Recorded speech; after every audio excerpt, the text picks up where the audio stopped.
അരുത്. കാരണമില്ലാതെ ആ മണി ഉപയോഗിക്കരുത്. ഇത് സമയം അറിയിക്കാനുള്ള നാഴികമണിയാണോ? അല്ല സാർ, ഇതിന്റെ ഉദ്ദേശം വേറെയാണ്. ഈ ഗ്രാമത്തിലുള്ള ആർക്ക് വേണമെങ്കിലും ഏത് അർദ്ധരാത്രിയിൽ ഈ മണി ഉപയോഗിക്കാം. മണിയടിച്ചവർ ആരായിരുന്നാലും അതിന്റെ ഉദ്ദേശം എന്തായിരുന്നാലും അതിന് പരിഹാരം ഉണ്ടാക്കിയിട്ടേ ഈ വീട്ടിലുള്ളവർ ജലപാനം കഴിക്കും. തലമുറകളായി തുടർന്നു വരുന്ന ഈ സമ്പ്രദായം ഇന്നും തുടരുന്നു. ഇന്നും ഇക്കാലത്തും? അതെ. ഭരണസമ്പ്രദായങ്ങളൊക്കെ മാറിയെങ്കിലും കാമാക്ഷിപുരംകാർക്ക് മന്നാടിയാർ ഇപ്പോഴും രക്ഷിതാവ് തന്നെ. ഇപ്പോഴും ഈ മണി ആരെങ്കിലും ഉപയോഗിക്കാറുണ്ടോ? ധാരാളം. ഈ മണി ഉപയോഗിച്ചവരുടെ കഥകൾ പറയുകയാണെങ്കിൽ ചരിത്രം തന്നെ എഴുതേണ്ടി വരും. അടുത്ത കാലത്ത് നടന്നൊരു സംഭവം ഇപ്പോഴുള്ള മന്നാടിയാരുമായി ബന്ധപ്പെട്ടതാണ്. നരസിംഹ മന്നാടിയാരുമായിട്ട്? അതെ. ഈ ഗ്രാമത്തിലുള്ളൊരു ചിദംബരം ഇപ്പോഴത്തെ മന്നാടിയാരുടെ കയ്യിൽ നിന്നും കുറെ രൂപ കടം വാങ്ങി. പറഞ്ഞ സമയത്ത് തിരിച്ചു കൊടുത്തില്ലെന്ന് മാത്രമല്ല, മന്നാടിയാർ കൊടുത്ത പല അവധിയും അയാൾ മുടക്കി. അങ്ങനെ ഇരിക്കുമ്പോൾ ഒരു ദിവസം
ആരാനിയാ മണിയടിച്ചേ? അറിയില്ല ചേട്ടാ.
ചിദംബരം. അയ്യോ, തമ്പുരാനും.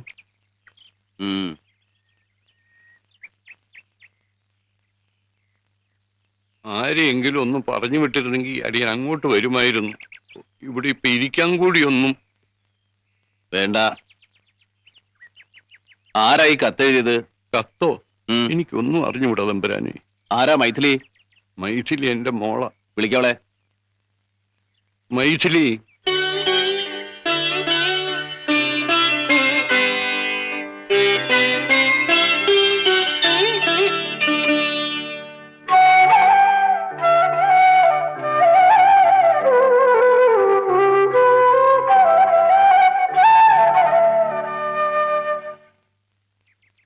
ഈ കത്തെഴുതിയത് നീയാണോ? ഒന്ന് വായിക്കേ. വായിക്കാൻ.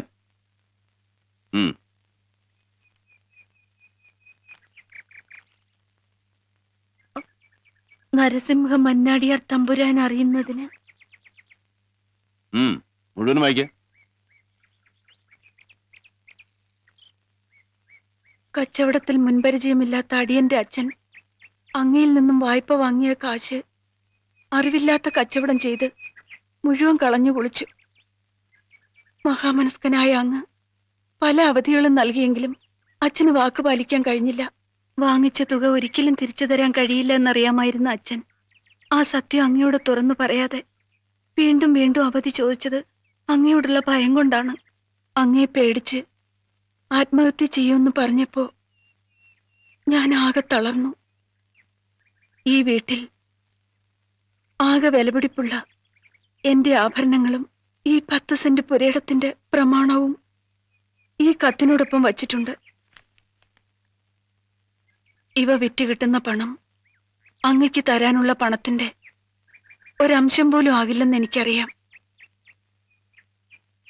മറ്റൊരു പോംവഴിയില്ലാത്തത് കൊണ്ടാണ് ഇങ്ങനെ ചെയ്യുന്നത്. അങ്ങ് കനിയണം. വിനയത്തോടെ, ചിദംബരത്തിന്റെ മകൾ മൈഥിലി. നിങ്ങളല്ലേ മകളെ കൊണ്ട് ഇങ്ങനെ ഒരു ദയാഹർജി എഴുതിപ്പിച്ചത്? എന്റെ കാമാക്ഷിപുരത്ത് അമ്മയാണ് ഈ കത്തിനെ കുറിച്ച് എനിക്ക് ഒന്നും അറിഞ്ഞുകൂടാ തമ്പുരാനെ. അച്ഛൻ അറിയാതെയാണ് ഞാൻ ഈ കത്തെഴുതിയത്. കത്തവിടെ വെച്ചിട്ട് പിന്നെ ആരെങ്കിലും വരുന്നതിന് മുമ്പ് നീ എന്തിനാ ഓടിക്കളഞ്ഞത്? നിന്റെ സ്വർണവും ഈ വീടും വിറ്റാൽ കിട്ടുന്ന തുക കഴിച്ച് ബാക്കി കട എങ്ങനെ വീട്ടാനാ ഭാവം? അത് ഞങ്ങൾ കൂലിവേല ഏതെങ്കിലും വീട്ടും തമ്പുരാനെ. ഞാൻ അവളോടാ ചോദിച്ചേ. നീ തന്നെ പറയൂ. തമ്പുരാൻ എന്ത് ജോലി തന്നാലും ഞങ്ങൾ ചെയ്തോളാം. നരസിംഹമൻ നാടിയാരുടെ ഭാര്യ ആയിരിക്കാൻ നിനക്ക് സമ്മതാണോ?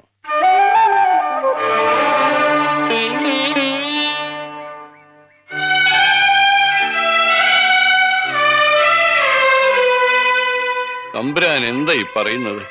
അങ്ങയുടെ നിഴലറ്റത്ത് പോലും നിൽക്കാനുള്ള യോഗ്യത ഞങ്ങൾക്കില്ല. എടയങ്ങടെ കുലവും ഗോത്രവും ഒന്നും ഞാൻ ചോദിച്ചില്ല. വിവാഹം തീരുമാനിച്ചത് മന്നാടിയാരാ. മൈഥിലിക്ക് എന്നെ ഇഷ്ടമാണെങ്കിൽ അടുത്ത ശുഭമുഹൂർത്തത്തിൽ കാമാക്ഷിപുരം ക്ഷേത്രത്തിൽ വെച്ച് അവൾ നരസിംഹ മന്നാടിയാരുടെ ഭാര്യയാവും.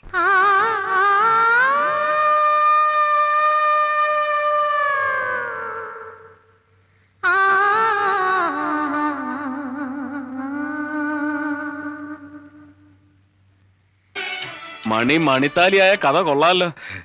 ഇനിയുണ്ട് ഇതുപോലെ രസകരങ്ങളായ പല കഥകളും.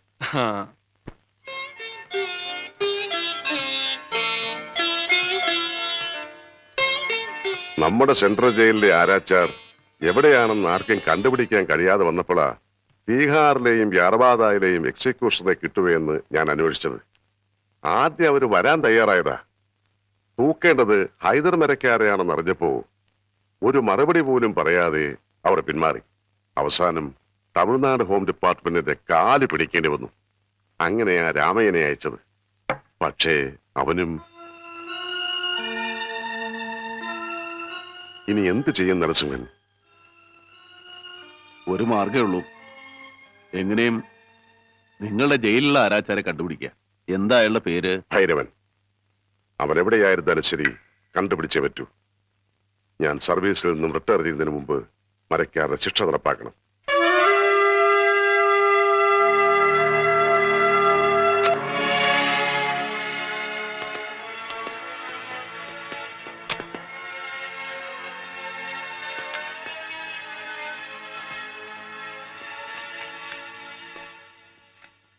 എന്തായി?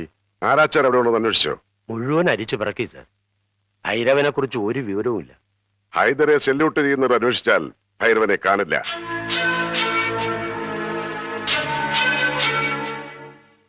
ആരാച്ചാർ മരിച്ചുപോയിന്ന് റൂമർ കേട്ടു സാർ. എല്ലാവരും കൂടി അയാളെയും കൊന്നോ?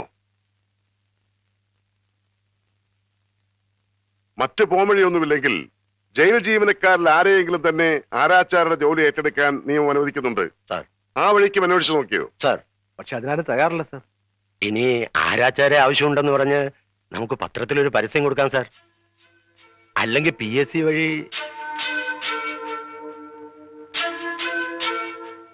ഭൈരവൻ ജീവിച്ചിരിപ്പുണ്ടെങ്കിൽ വരും.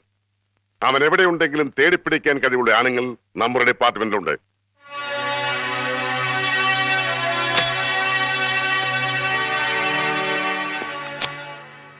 ഭൈരവൻ ജീവിച്ചിരിപ്പുണ്ട് സാർ. താമസം എവിടെയാണെന്ന് കണ്ടുപിടിച്ചു. Very good. ആളിപ്പോ എവിടെയുണ്ട്? സാർ,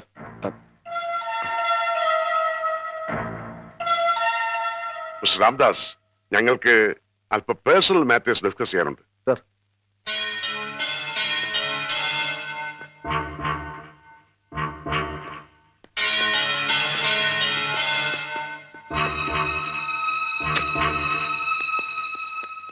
താൻ ആ ആരാച്ചാരെ വിളിക്കാമെന്ന് പോകണ്ട. വെറും ഒരു സബ് ഇൻസ്പെക്ടറായ നരിമാൻ ഈ കാക്കിക്കുള്ളിൽ ഒരുപാട് വളരാനുണ്ട്. ഹൈദർ തന്നതാണ്. എണ്ണി നോക്കിയിട്ട് പോരെങ്കിൽ പറയണം.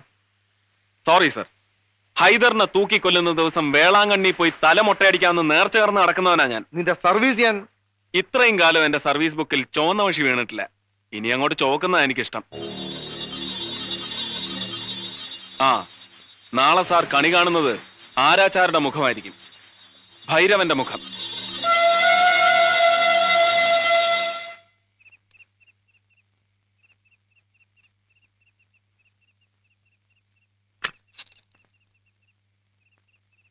എന്താ, എന്തു പറ്റി?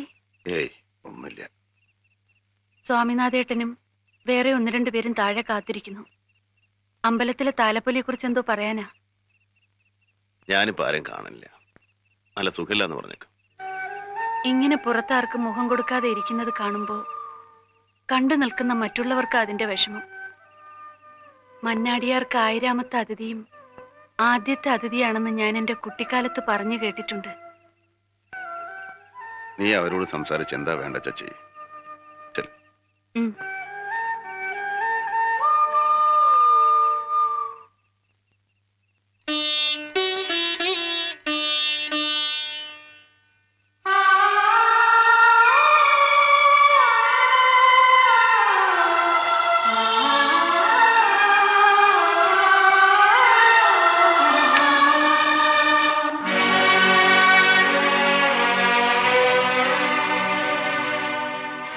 നേരെ ഇരുത്തി.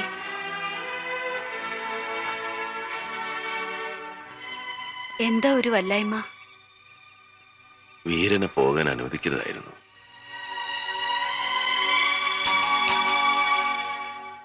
ആരായി ആ സമയത്ത്?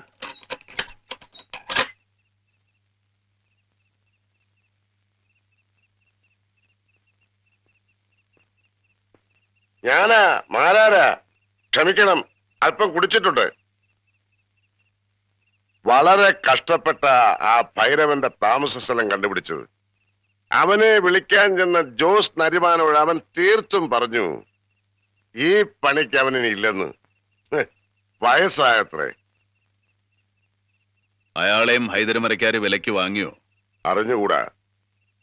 ഭൈരവനെ ഞാൻ വിളിക്കാം. താൻ വിളിച്ചയാൾ വരുവോ? നിങ്ങൾ പോലീസുകാർ വിളിച്ചാൽ അയാൾ വരില്ല. എവിടെയാ അയാളുടെ താമസം? തമിഴ്നാട് ബോർഡറില. ഇവിടെ 5-6 മണിക്കൂർ യാത്ര ചെയ്യണം. പൊൻപണിയേട്ടാ, എന്തോ? ഭദ്രനോട് വണ്ടി ഇറക്കാൻ പറയും.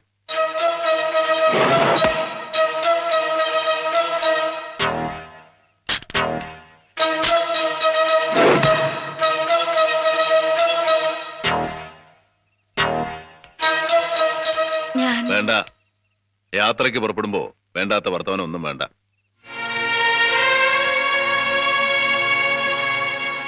ഇറങ്ങല്ലേ? ആ,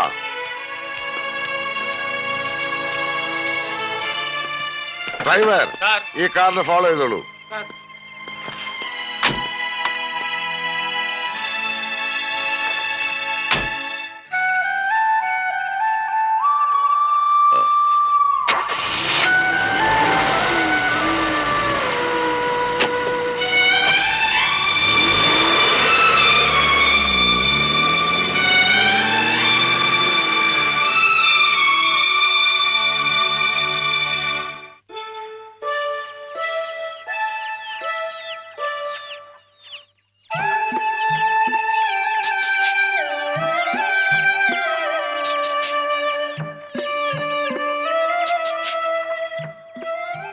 ആരാച്ചാർ എന്ന് പറയുന്നവൻ അത്രയ്ക്ക് VIP ആണെങ്കിൽ ഇവിടെ വന്ന് കണ്ടേക്കാമെന്ന് വിചാരിച്ചു.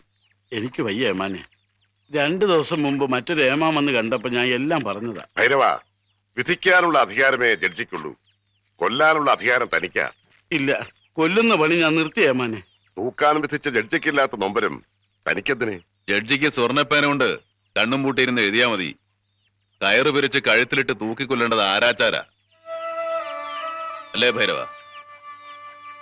ഈ ലോകത്ത് ആരാച്ചാരോളം സുഹൃതം ചെയ്തവര് ആരുമില്ല. ഈശ്വരൻ ഭൂമിയിൽ സ്വയം ഇറങ്ങി വന്ന് ചെയ്യേണ്ട കാര്യങ്ങളാ നിങ്ങളിലൂടെ ചെയ്യുന്നത്. അത്രേ ഉള്ളൂ.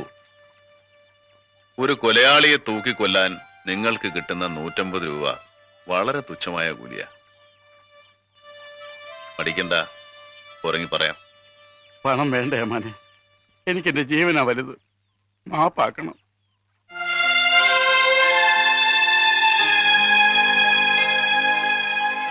വാ പോകാം.